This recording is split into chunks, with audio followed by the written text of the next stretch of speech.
छोटे से मुन्ने बेबी हो, अब तुम बड़े हो गए हो। मम्मा ये देखें कहाँ बड़ा हो गया हूँ, आप इतनी बड़ी हैं और मैं तो छोटा हूँ अभी। मेरी जान, मेरा कुकू, मन तो करता है तुम हमेशा ऐसे ही छोटे रहो और मुझसे लाड प्यार करते रहो, लेकिन ऐसा हो नहीं सकता। पहले तुम ज्यादा छोटे थे और फिर थोड़े बड़े हो गए और फिर जवान हो जाओगे, फिर मैं तुम्हारी शादी कर दूंगी। लेकिन जब तुम्हारी पत्नी आ जाए तो अपनी मम्मा को भुला ना देना। नहीं मम्मा, मैं शादी नहीं करूँगा, मैं हमेशा अपनी मम्मा के साथ ही रहूंगा। रानो चिड़िया और उसका बेटा कुकू नदी पर पानी पीकर ऐसे आपस में खेल रहे थे और फिर शाम हो जाती है और वो दोनों माँ बेटा अपने घर को लौट जाते हैं। मम्मा आज कहानी सुनाओ ना। कुकू आज मैं बहुत थकी हुई हूँ, आज तुम सो जाओ, मैं कल कहानी सुनाऊंगी तुम्हें। मम्मा प्रॉमिस? प्रॉमिस। और फिर वो दोनों माँ बेटा ऐसे सो जाते हैं। मामा मैं नदी पर जा रहा हूँ पानी पीने। जाओ जाओ मेरे जग्गू, लेकिन ज्यादा देर ना करना, जल्दी वापस लौट आना, मैं अपने जग्गू बेटे के बिना ज्यादा समय नहीं रह सकती। माँ मैं जल्द ही लौट आऊंगा। और फिर गोरी कवि का बेटा जग्गू नदी पर पानी पीने चला जाता है। अरे कुकू तुम यहाँ क्या कर रहे हो? जग्गू मैं तो नदी पर पानी पीने आया था, बस अब जाने ही वाला था। कुकू तुम्हें पता है ये नदी कहाँ से आती है? हाँ मुझे मम्मा ने बताया है कि ये नदी पहाड़ों से आती है। कुकू ये नदी यहाँ से आती है, वहाँ एक सुंदर सा झरना भी है, चलो हम झरना देखने चलते हैं। नहीं जग्गू मैं तुम्हारे साथ झरना देखने नहीं जाऊँगा। क्यों कुकू क्या हुआ? मुझे मम्मा ने मना किया है कि मैं तुम्हारे साथ कहीं न जाऊँ। क्यों जी, तुम्हारी मम्मा ने क्यों रोका है तुम्हें मेरे साथ कहीं जाने से? मम्मा कहती है तुम अच्छे पक्षी नहीं, तुम चोरियाँ करते हो। बस कुकू का ऐसा कहना था कि जग्गू तो बहुत ज्यादा गुस्से में आ जाता है। मैं बताता हूँ तुम्हें कौन चोरियाँ करता है। और ऐसा कहते हुए जग्गू कुकू की तरफ तेजी से बढ़ता है और कुकू तो डरते हुए बचने की कोशिश करता है और दूसरी तरफ हो जाता है, लेकिन जग्गू का सर सामने पड़े एक पत्थर से टकरा जाता है और उसके सर से खून निकलने लगता है। तुमने मेरा सर फोड़ दिया। जग्गू इसमें मेरा कोई दोष नहीं है, तुम्हारा सर तो इस पत्थर से टकराया है। चलो मैं तुम्हें तुम्हारे घर छोड़ देता हूँ। मैं चला जाऊंगा अपने घर और मैं अपनी मम्मा को बताता हूँ जाकर। और फिर ऐसा कहते हुए जग्गू कौवा वहाँ से चला जाता है। जग्गू के सर में चोट लगी, मुझे इस बदमाश से बात ही नहीं करना चाहिए थी। और फिर कुक्कू अपने घर लौट जाता है। मेरा जग्गू ये क्या हो गया? मेरे जग्गू तुम्हारे सर में ये चोट कैसे लगी? मम्मा मैं बैठा था नदी पर कि रानू आंटी के बेटे कुक्कू ने मेरे सर में पत्थर मार दिया और मेरे चोट लग गई। इस छोटे चिड़िया के बच्चे की इतनी हिम्मत कि मेरे जग्गू को मारे, मैं देखती हूँ उसे। गोरी छोड़ो रहने दो, बच्चे थे खेल रहे होंगे आपस में और जग्गू के चोट लगी होगी। मेरा बच्चा खून से भीगा पड़ा है और तुम कहते हो रहने दो। अगर तुम मेरे साथ नहीं जा सकते तो मुझे रोको भी ना। और फिर ऐसा कहते हुए गोरी कव्वी गुस्से में रानो चिड़िया के घर की तरफ चली जाती है। तुम्हारी औकात ही क्या है छोटी चिड़िया, जो तुम्हारे बेटे ने मेरे जग्गू कव्वे को पत्थर मारा? गोरी थोड़ा धीरज रखो, क्यों इतने गुस्से में हो? मुझे कुक्कू ने सब बता दिया है कि जग्गू से माने लगा था कि जग्गू का सर पत्थर से टकरा गया। आंटी मैंने नहीं मारा जग्गू को, आप मेरी मम्मा से लड़ाई ना करें। लड़ाई तो मेरी तुमसे बन गई है, तुम्हारी मम्मा से नहीं। मैं देख लूंगी तुम्हें। जितना दुख तुमने मेरे जग्गू को दिया है, इससे बढ़कर अगर तुम्हें ना दिया तो मेरा नाम भी गोरी नहीं। गोरी मेरी बहन, मेरी बात तो सुनो। लेकिन गोरी रानो चिड़िया की कोई भी बात सुने बगैर ही वहाँ से चली जाती है। चुप कर जाओ मेरे बेटे, मुझे सब पता है, तुम ऐसा कुछ नहीं कर सकते। मम्मा सॉरी, मेरी वजह से गोरी आंटी ने आपसे लड़ाई की। अच्छा आप चुप कर जाओ, बस मेरी जान चुप कर जाओ। और फिर रानो चिड़िया ऐसे कुक्कू को अपने गले से लगा लेती है और कुक्कू सो जाता है। और फिर रात हो जाती है, लेकिन गोरी कव्वी की आंखों में नींद कहाँ थी, वो तो कुक्कू के बारे में ही सोचे जा रही थी। जग्गू तुम देख लेना, जैसे उस रानो के बच्चे ने तुम्हें मारा है ना, मैं भी क्या हाल करती हूँ उस छोटे चिड़िया के बच्चे का। दूसरे दिन रानो चिड़िया कुक्कू से ऐसा कहती है, कुक्कू बेटा तुम घर में ही रहो, मैं दाने लेकर आती हूँ। लेकिन मम्मा मैं भी साथ जाऊंगा आपके। नहीं कुक्कू तुम आज घर में ही रहो, गोरी बहुत गुस्से में थी, ऐसा ना हो कि तुम्हें देखकर फिर से लेना शुरू कर दे। लेकिन मम्मा जल्दी आना, जब आप नहीं होती तो मैं उदास हो जाता हूँ। मैं जल्दी लौट आऊंगी मेरी जान। और फिर रानो चिड़िया भोजन की खोज में निकल जाती है। गोरी कव्वी तो बदले की आग में जल रही थी, वो तो छुपी बैठी सब देख रही थी। जैसे ही रानो चिड़िया वहाँ से थोड़ा दूर जाती है, मार तो मैं इसे तुम्हारे सामने भी देती, लेकिन ऐसे मारने का मुझे बहुत मजा आएगा। और फिर गोरी कव्वी जुल्म की इंतहा को पहुँच जाती है और गोरी रानो चिड़िया के घर को आग लगा देती है। अब तुम्हारा बेटा मरेगा जलकर और तुम मरोगी अपने बेटे को मरा हुआ देखकर। और गोरी कव्वी वहाँ से भाग जाती है। मम्मा आप कहाँ है मेरी मम्मा? और ऐसे अपनी माँ को पुकारता हुआ वो छोटा सा बच्चा वहीं जलकर मर जाता है। रानो ये जंगल की तरफ से धुआं कैसा उठ रहा है? मैं तो अभी आई हूँ, ये धुआं हमारे जंगल से नहीं बल्कि पास वाले इंसानों की बस्ती से आ रहा होगा। रानो गोरी से क्यों लड़ाई होगी तुम्हारी? वो बहुत गुस्से में फिर रही है कल शाम से। कबूतर तुम्हें तो पता ही है गोरी बहन का, कल कुक्कू नदी पर था। रानो चिड़िया ने अभी ऐसा कहा ही था कि वहाँ तोता आ जाता है। रानो जल्दी चलो, बहुत बुरा हुआ, सब बर्बाद हो गया। तोते क्या हुआ, क्यों इतने घबराए हुए हो? रानो चिड़िया के घर को आग लगी। नहीं मेरा कुक्कू घर में ही है, मेरा कुक्कू मेरा बच्चा, कहीं तुम्हें कुछ ना हो गया हो। और फिर रानो चिड़िया जल्दी से वहाँ से अपने घर की तरफ भागती है। रानो चिड़िया का घर तो पूरे का पूरा ही जल गया है और अगर उसका बेटा घर में ही था तो वो कहाँ बचा होगा, आग बहुत ज्यादा तेज थी। चलो तोते हमें रानो के पीछे जाना चाहिए। और फिर तोता और कबूतर भी रानो के घर की तरफ चल देते हैं। कुक्कू मेरी जान, तुम कहाँ खो गए, तुम कहाँ चले गए, मुझे छोड़कर तुम कहाँ चले गए? कुक्कू मैं मर जाऊंगी तुम्हारे बिना, मुझे पता है, मेरा बच्चा बहुत बहादुर है। अभी आग थोड़ी कम होगी तो मेरा बच्चा इस आग से बाहर निकल आएगा। और फिर तोता और कबूतर भी पहुंच जाते हैं। तोते भैया जब मेरे घर को आग लगी तो कुक्कू को निकलते नहीं देखा तुमने घर से? मैं तो थोड़ा दूर बैठा था, जब धुआं देखा तो आया इस तरफ, लेकिन यहाँ कोई भी नहीं था, न जाने फिर ये आग कैसे लगी। कुक्कू मेरी जान आ जाओ कहीं से उड़ते हुए और अपनी मम्मा के कंधों पर बैठ जाओ, अब मैं कभी भी तुम्हें अपने कंधों से नहीं उतारूंगी। कुक्कू तुमने कहा था कि मम्मा जल्दी लौट आना, देखो मैं जल्दी ही तो लौट आई हूँ। फिर तुम मुझसे क्यों नाराज होगे?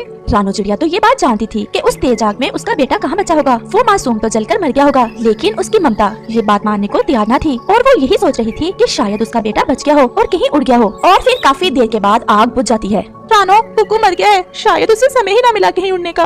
मेरा बच्चा कितना रोया होगा, कितना पुकारा होगा मेरे बच्चे ने अपनी माँ को।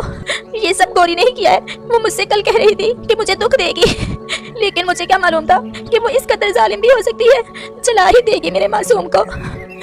रानो, किसी ने देखा भी तो नहीं गौरी को? हो सकता है उसने ऐसा ना किया हो, और इतना बड़ा जुल्म कौन कर सकता है? कोई कैसे किसी मासूम बच्चे को जलाकर मार सकता है? मुझे अगर पता होता तो मैं साथ ही ले जाती अपने बच्चे को।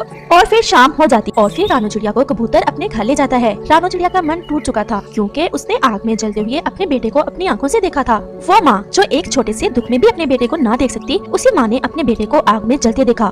रानू चिड़िया, मैं जानता हूँ जो दुख तुम्हें है हम सब पक्षी तो उसे महसूस ही कर सकते हैं और तुम्हें तसल्ली ही दे सकते हैं। ये बड़ा सदमा है तुम्हारे लिए, लेकिन तुम्हें जिंदा रहने के लिए ये सब भूलना होगा।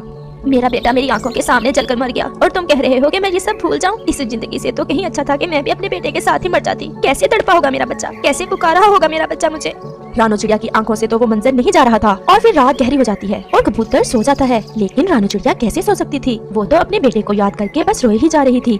कुकू, मेरे बच्चे, तुम क्यों मुझे छोड़कर चले गए? कुकू, एक बार फिर से लौट कर आ जाओ। अब मैं कभी तुम्हें अपने कंधों से नहीं उतारूंगी, चाहे मैं कितनी भी थक जाऊं। कुकू, बस एक बार लौट कर आ जाओ, मैं सारा दिन तुम्हें अपने कंधों पर बैठाए रखूंगी। और फिर सुबह हो जाती है। गौरी, रानू का घर जल गया और उसका बेटा भी उस आग में जलकर मर गया। तो मैं क्या करूँ? मुझे क्या बता रहे हो? इतनी अनजान ना बनो, मुझे सब पता है। ये सब तुम ही ने किया है। तुम भी एक माँ हो, क्या जग्गू को ऐसे दुख में देख सकती हो तुम? खबरदार कालू, अगर मेरे जग्गू का नाम लिया तो अपने जग्गू का बदला लेने के लिए तो मैंने ये किया है। अब तुम बाकी पक्षियों को ना बताते फिरना। जग्गू, चलो हम नदी से पानी पीकर आते हैं। और फिर गौरी और उसका बेटा जग्गू नदी की तरफ पानी पीने चले जाते हैं। नदी पर रानू चिड़िया भी कबूतर के साथ ही बैठी थी। मेरे कुकू को नदी पर आने का बहुत शौक हुआ करता था। यहाँ आकर वो मुझसे बहुत खेला करता था।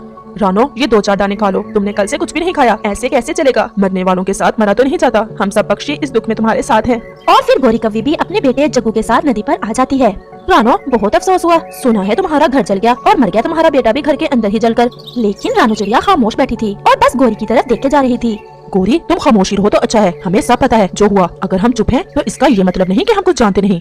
क्या जानते हो तुम और क्या कहना चाहते हो? सीधे से कहो, ऐसे क्या उल्टी सीधी बातें कर रहे हो?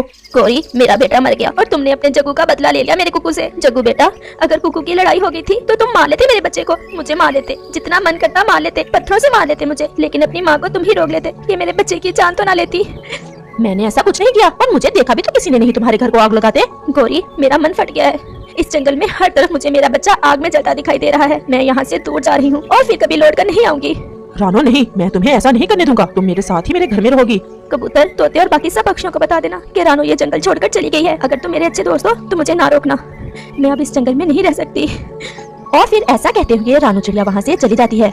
गौरी, अब तो तुम्हारे मन को शांति मिल ही गई होगी। अब तुम्हारा बदला पूरा हुआ, बेटा जलाकर मार दिया उस चिड़िया का और वो जंगल छोड़कर चली गई। ऐसा कहते हुए कबूतर वहाँ से चला जाता है। जग्गू, मेरी जान, मेरे बच्चे, तुम क्यों रो रहे हो? कुछ नहीं माँ, बस ऐसे ही रानू आंटी की बातें सुनकर रोना आ गया। और फिर वो दोनों माँ बेटा अपने घर चले जाते हैं। और फिर शाम हो जाती है। तोते, रानू चिड़िया चली गई, वो ये जंगल छोड़कर चली गई। कबूतर, ये तुम क्या कह रहे हो? कहाँ चली गई रानू चिड़िया? तोते, मैंने उसे रोकने की कोशिश की, लेकिन वो कह रही थी कि उसे पूरे जंगल में हर तरफ उसका बेटा चलता हुआ दिखाई दे रहा है और वो यहाँ से दूर चली जाना चाहती है। वो ना रुकी और चली गई। रात होने के साथ ही आसमान पर गहरे बादल छा जाते हैं। गौरी कव्वी, उसका पति कालू कौवा और उनका बेटा जग्गू अपने घर में बैठे हुए थे। बादल बहुत गहरे हैं, ऐसा लग रहा है कि कोई बड़ा तूफान आने वाला है। जग्गू, मेरी जान, मैं देख रही हूँ तुम शाम से कोई बात नहीं कर रहे, तुम ठीक तो हो ना? और फिर ऐसा कहते हुए गौरी कव्वी जैसे ही जग्गू के पास आती है, उसका शरीर तो तेज बुखार से जल रहा था।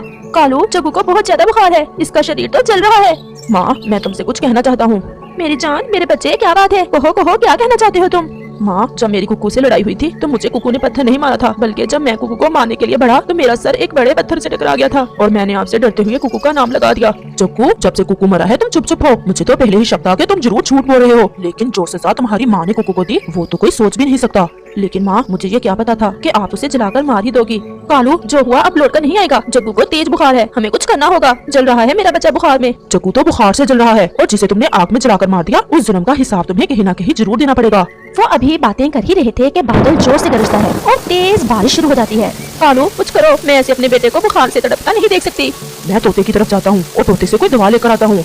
बारिश तेज है, मैं भी चलती हूँ तुम्हारे साथ। जग्गू मेरे बच्चे, अब तो कुकू की बात अपने मन से निकाल दो, इसमें तुम्हारा कोई दोष नहीं है। जो भी पाप किया वो मैंने किया। हम अभी तुम्हारे लिए दवा लेकर आते हैं और फिर मैं आकर अपने बेटे को कहानी सुनाऊंगी। और फिर गोरी और कालू कौवा तेज बारिश में तोते की तरफ चले जाते हैं। बारिश तेज थी, गोरी कौवी बहुत तेज उड़ रही थी क्योंकि वो तो अपने बेटे जग्गू को तेज बुखार में देखकर बहुत ज्यादा परेशान थी। और फिर वो तोते के घर पहुंच जाते हैं। तोते भैया सोए हुए हो क्या? तोते, मैं हूँ कालू कौवा और गोरी कौवी। इस समय क्या करने आए हो तुम मेरे घर? तोते, हमारे बेटे जग्गू को बहुत तेज बुखार है, उसकी ये हालत हमसे देखी नहीं जाती। आप कोई दवा दे दें हमारे बच्चे के लिए। गोरी, सच बताऊं तो मेरा तो तुमसे बात करने को मन ही नहीं कर रहा। जो जुल्म तुमने किया है रानो चिड़िया के साथ, ऐसा कोई पक्षी तो नहीं, कोई बड़ा शिकार नहीं कर सकता है। अब रो रही हो ना, तुम्हारे बेटे को तो बुखार है और उस छोटी चिड़िया का बच्चा तो उसकी आंखों के सामने जलकर मर गया। तोते, मेरे बच्चे को बचा लो, उसे बहुत तेज बुखार है। अगर ये पाप मैंने किया है तो मेरे बच्चे को तो इसकी सजा ना दो। अगर वाली बात ना करो, हम सब जानते हैं रानो चिड़िया के घर को आग तुम्ही ने लगाई थी। लेकिन ये बात तुम याद रखना कि जुल्म की भी कोई हद होती है। और तुमने तो ये भी ना देखा कि वो मासूम बच्चा कैसे तड़प तड़प कर मरा होगा उस आग में। तोते, मैं मिनती करता हूँ तुम्हारी, तुम दवा दे दो। रानो के घर को आग इसी ने लगाई थी और अब तो भगवान ही है, अगर इसे माफ करे तो।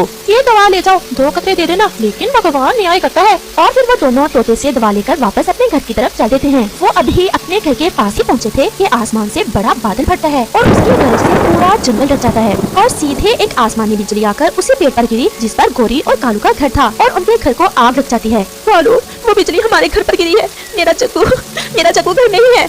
गोरी, हमारा बेटा जलकर मर गया इस आग में। गोरी, तुम्हारे किए की सजा हमारे बेटे को मिली। मैं मर जाती अपने बेटे की जगह, मेरे पाप की सजा मेरे बच्चे को क्यों मिली? गोरी, जैसे रानो चिड़िया ने अपनी आंखों से अपने बेटे को जलते देखा, ऐसे ही अब हम देख रहे हैं। इससे बढ़कर भगवान का न्याय क्या हो सकता है कि जंगल में बारिश हो रही है और हमारे घर को आग लगी हुई है। इस कहानी से हमें सीख मिलती है कि अगर हम किसी का बुरा करते हैं तो हमारे साथ भी बुरा ही होता है।